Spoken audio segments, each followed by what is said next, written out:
I'm Mike and welcome to the workshop. And this week we're going to solve a little problem that I have in my house. Now in my house we love pizza, but the problem is all our cutting boards are, well, they're too small to take a me-sized pizza. It always hangs over the end, it's really difficult to cut, and it's a pain for transporting into the living room. So this week we're going to take some of this oak and mahogany scrap I have and make ourselves a small little pizza bin. So let's roll the intro.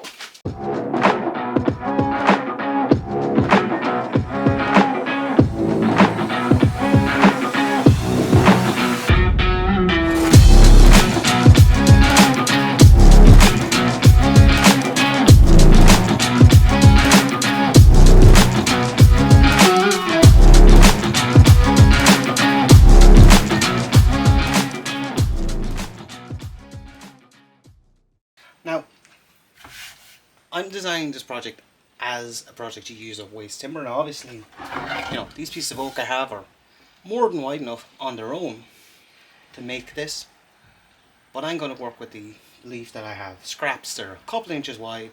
I'm going to glue them together. We're going to get different timbers mixed in. It's going to look really nice. Now for this usage, I think oak, pardon me, and mahogany are okay. But if you were making, let's say, a cutting board specifically for like bread or chopping vegetables and meats, I would recommend that you use timber that doesn't give a flavour. Now this won't harm you in any way, but if you make a cutting board like that out of oak, sometimes you can get a flavour in it, certainly mahogany. So I'd recommend using a quote-unquote food-safe wood like beech that doesn't transfer any flavour when you chop. But for this, we're just going to be using a pizza cutter. There's going to be no cutting through the surface really. There'll be no transference of taste. So this is perfect for it. So the first thing I want to do is I want to cut this up into strips, the width I want. And then I'm going to machine them down to be the thickness I want. Now I want this to be about 15 mil. This is an inch, it's very heavy. We don't need it. We just need something that'll hold our pizza and we can cut our pizza on that's nice and stable. So let's get started with that. Now, it's been a while since I pointed this out, but I have the top cover off here just for visibility when I'm filming. But one thing you should never do is remove your riving knife. And there's going to be an example of that right here. So as you can see, it's getting tougher and tougher to push through, and eventually it stops. Now, that's because the timber had stress within it, and as I cut through, the further it got in, the saw cut I created closed. Now if I didn't have my riving knife in there, that would have fired straight back up at me. So always be careful and never remove your riving knife. So the breakdown of this will be 4 3-inch pieces of oak, 2 2-inch pieces of mahogany, and then 1 piece of mahogany that's about the width that we want to finish. That'll be our center stripe. It gives a little bit of additional difference in the center. So before I put these through the thicknesser, as you can see here, I've run them through the saw again to take most of that weight out because I don't want to remove that much on the thicknesser, and also it gives me strips I can reuse. And with that done, it's time to start gluing. So a few quick tips on gluing. I would always recommend gluing both surfaces that you're going to glue, just to make sure that you get full coverage on glue. And one thing that really makes life easy is preset your clamps before you start a glue up. There's nothing worse than coming to your glue up and then everything is stuck together and you're trying to figure out the clamps.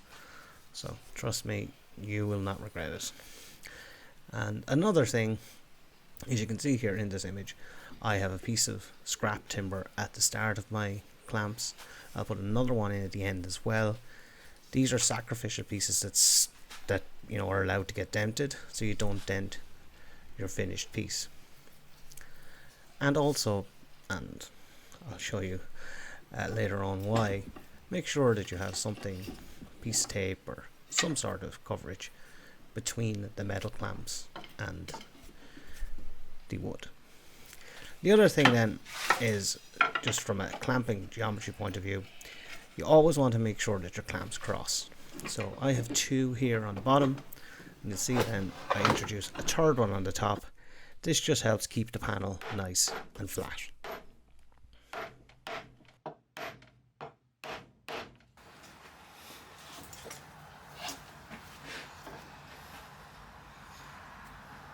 Bim! Salabim!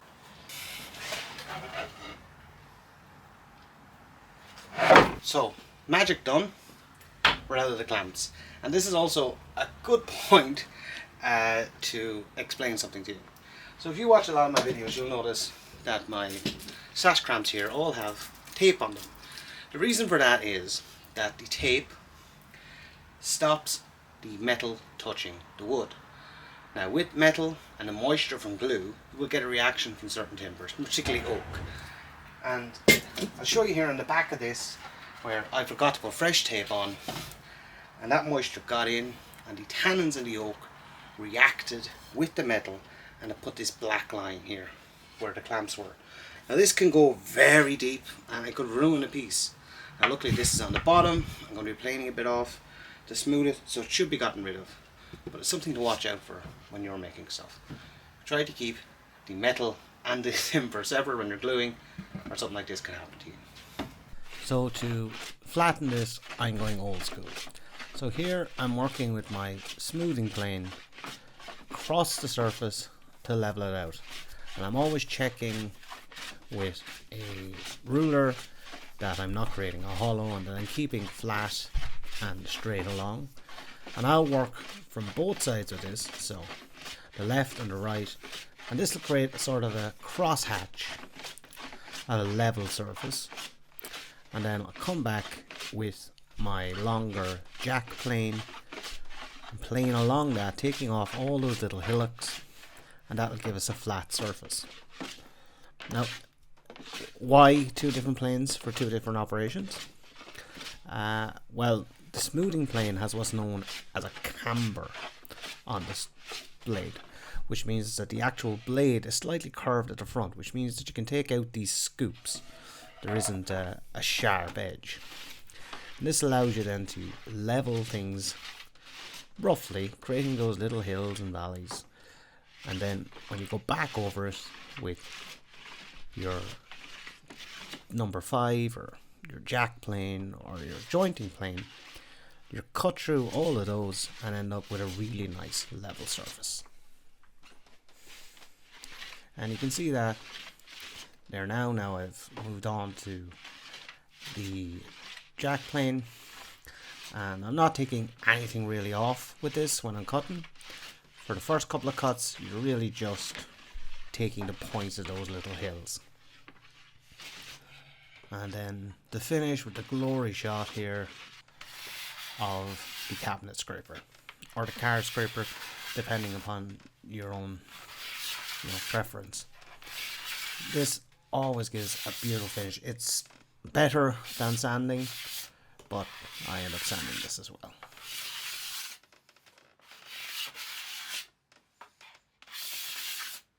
So that's all leveled out. I have a central line mark here. I have my template in case I want to make one of these again. And if you want to make one of these again, just drop me an email and I'll send you on the PDF. It's just 3 A4 sheets to make up this half. Stick it on a bit of cardboard, you have it forever, or even better, on a bit of plywood. So let's mark this out, get it cut. We're getting very close.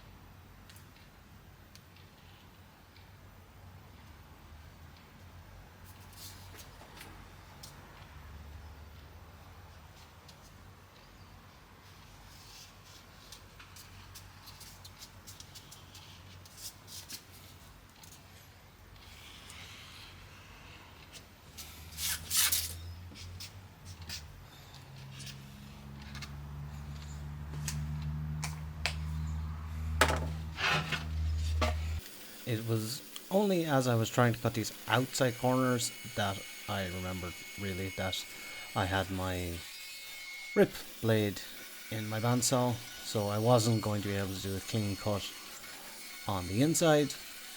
So rather than change blades, I changed tact and went for the jigsaw.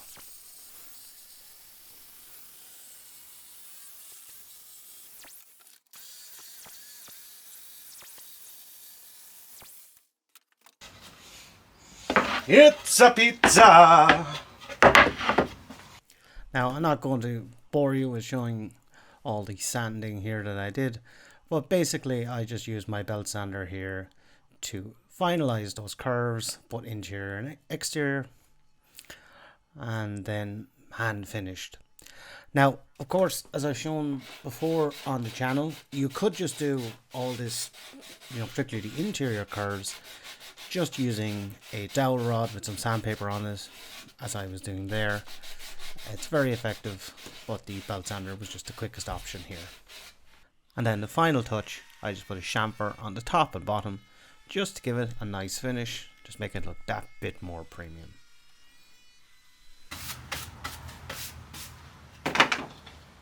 So that's all sanded, brushed off. Last thing I want to do is add a little bit of flavour. Not physical flavour. So I have this piece of really thin leather and I'm going to make a little hook loop to hang it on.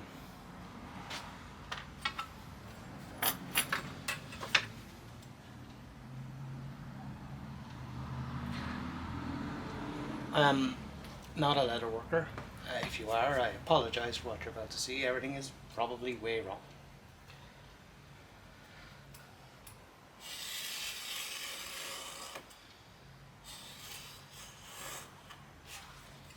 Okay. So what I'm going to do now is I'm just going to dip the ends of this leather in some water, because I've watched a lot of videos on leather and it seems that that will help supple it up. While we're doing that, we'll drill a little hole here. So we'll have the ends of that cordage in some water. Hopefully that'll help me tie a tighter knot when it dries out. Just get a bit of material here to help stop blowout, because we've spent so long getting everything nice and smooth, and I have. And I'm just going to mark a position for our hole, just by eye. It's a good cookery. Do it by eye.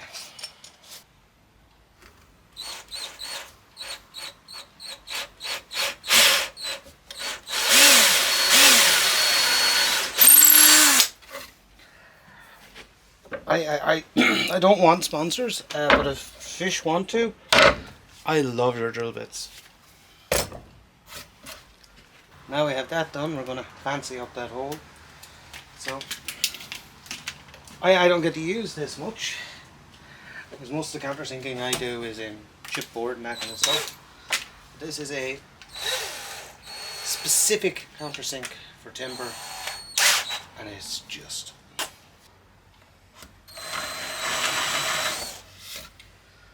I just love this thing. Now, I don't want this channel to descend into tool time with Mike, but this is interesting. So, as you can see, this one has a hole through it. That creates a really sharp cutting edge, and that's why we got such, even by hand, you get a beautiful countersink with this. Because it's cutting that out, as opposed to this, which is a metal type countersink, or this, which is a more traditional wood countersink.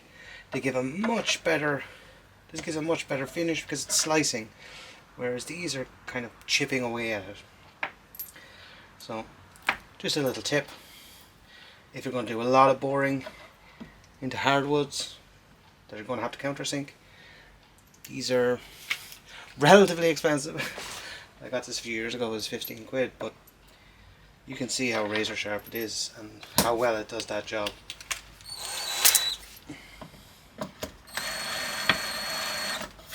Yeah, 3 or 4 turns and it's beautiful. Now, let's see if that has helped, shall we? So the water has definitely got in, so it definitely feels more supple than twisting. So like I said, not a leather worker. I'm going to give it a go.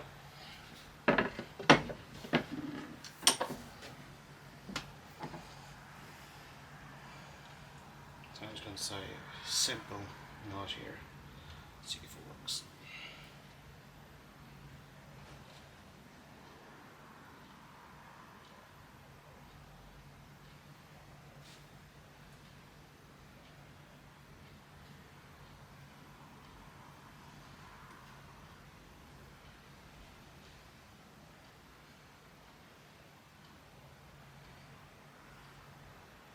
You know what, Ronaldo, just I think that'll do. Now it's time for finish. Now, long time viewers of my channel may be surprised to learn that it is in fact not Danish oil time. Yeah, Danish oil is not, it is technically food safe, and it is technically toy safe. Technically. But my preferred oil for this, outside of a butcher block or something like that, or a mineral oil, is just plain old sunflower oil. Everyone has it, and it's the best of the cupboard finishes, shall we say, that you may have.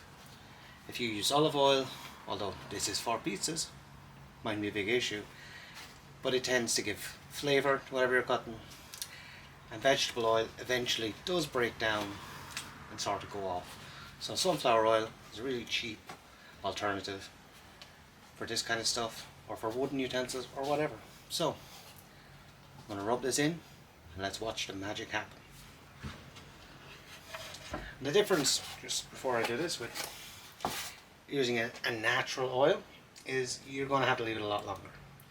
So you have to put coat on, come back in 10-15 minutes, wipe it off, and then come back a day later and wipe it off. It takes about 24 hours between coats for all that to get absorbed in. You're not getting a surface finish, but for this I don't even want it. Should clarify, you are getting a surface finish, but it's a more kind of reserved, dull, matte finish because you're just using the oil.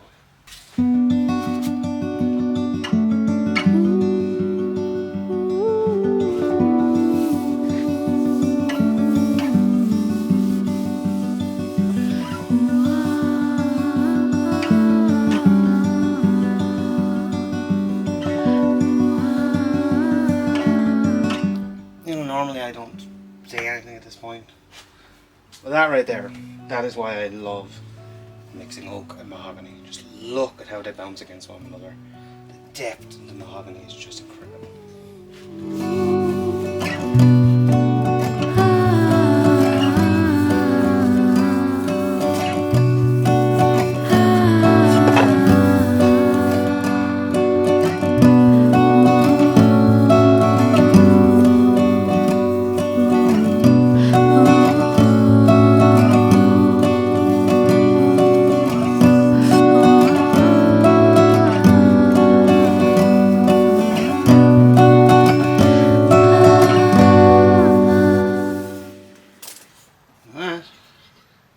Like that. I think this, for a quick little project, this is literally an evening and a half. I think that's pretty cool. So, the only thing left now is to test it out. Let's see if this works, shall we? So, here we are in my kitchen. Let's test this out, shall we?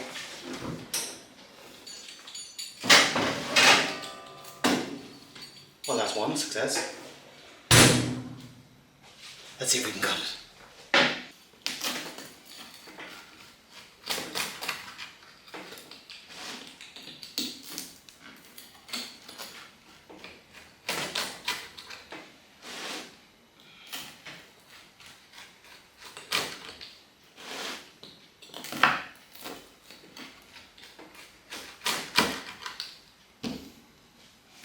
Well, I'm willing to call this a complete success. Oh yeah. Well, thank you all as always for staying to the end of the video. Make sure you like, share, subscribe, and absolutely do try this at home. I mean, making the pizza peel, not pizza. I mean, if you haven't tried pizza, you're probably watching too much YouTube. Okay, see you next week. So, this week I'm going to use some of this ash or oak, pardon me. It never rains but it flipping pours. At least I'll have some bloopers for this week.